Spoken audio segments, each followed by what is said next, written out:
ইতিহাসে ভয়াবহ দাবানলে পুড়ছে যুক্তরাষ্ট্রের দ্বিতীয় বৃহত্তম শহর লস অ্যাঞ্জেলস। যুক্তরাষ্ট্রের লস অ্যাঞ্জেলেসে ছড়ানো দাবানল নিয়ন্ত্রণে আনা যায়নি ৩ দিনেও। উল্টো ঝড়ের বেগে বাতাসে তা ছড়িয়েছে বিস্তীর্ণ এলাকায়। পুড়েছে শত শত ঘরবাড়ি, প্রাণ গেছে অন্তত ১০ জনের। ভয়াবহ এই দুর্যোগ মোকাবিলায় বেশ হিমশিম খেতে হচ্ছে লস অ্যাঞ্জেলেস কর্তৃপক্ষ। প্রতিবেশী কাউন্টিগুলো থেকেও আনা হচ্ছে আগুন নেভানোর সরঞ্জাম ও কর্মী বাহিনী। এরপরও বাদে আসছে না আগুন। দেখা দিয়েছে পানি সংকট। লস অ্যাঞ্জেলসের এমন পরিস্থিতিতে প্রশ্ন উঠছে, কেন এই দাবানল এতটা ভয়াবহ রূপ ধারণ করল ও কেন তা নিয়ন্ত্রণের বাইরে চলে গেল। এ বিষয়ে দেশটির কর্মকর্তাদের বরাত দিয়ে মার্কিন সংবাদমাধ্যম সিবিএস বলছে, দীর্ঘ সময় বৃষ্টি না হওয়ার ফলে খরা আর প্রবল বাতাসের কারণে দাবানলটি এত দ্রুত ছড়াচ্ছে।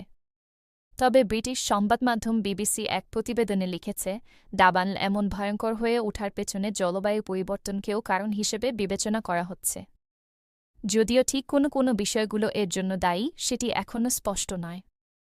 ফায়ার সার্ভিসের একটি ব্যাটালিয়নের প্রধান ডেভিড অ্যাকুনার মতে, ক্যালিফোর্নিয়া এলাকার ৯৫% দাবানলের শুরুটা হয় মানুষের বাহ্যিক কারণেই। যদিও এখনকার দাবানলের শিখা ছড়িয়ে পড়ার কারণ হিসেবে ক্যালিফোর্নিয়ার সান্তা আনা বাতাসের কথা বলা হচ্ছে।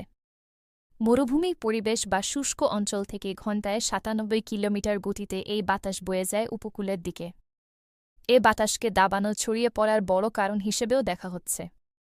সিবিএস এক প্রতিবেদনে লিখেছে, সান্তা আনার এই বাতাসই লস অ্যাঞ্জেলেসের দাবানল আরও উস্কে দিচ্ছে, যা শত শত বাড়িঘর পুড়িয়ে ছাই করে দিয়েছে, গৃহহীন করে দিয়েছে লাখ লাখ মানুষকে।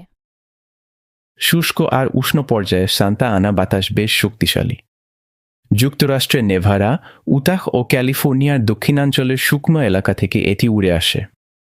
সান্তা আনার বায়ু স্বাভাবিকভাবেই উষ্ণ, কারণ সেটি গ্রেট বেসিনে মরুভূমির মতো পরিবেশের সৃষ্টি হয়। এ সম্পর্কে ক্যালিফোর্নিয়া ইউনিভার্সিটির পরিবেশ ইনস্টিটিউটের পরিচালক অ্যালেক্স হল বলেন, জলবায়ু পরিবর্তন কিভাবে সান্তা আনা বাতাসকে প্রভাবিত করছে সে বিষয়ে বিজ্ঞানীরা নিশ্চিত নন। তবে উষ্ণ তাপমাত্রা আগুনের আকার বাড়িয়ে দেয়। বিবিসির তথ্য মতে ২০২৪ সালে এল নিনোর সাথে যুক্ত ভারী বৃষ্টিপাতের সময়কাল এই শীতকালে আগুনের উচ্চ ঝুঁকিপূর্ণ অবস্থার সৃষ্টি করেছে বলে মনে করা হয়। এই কারণেই লস অ্যাঞ্জেলেসে আগুন এত ভয়াবহ।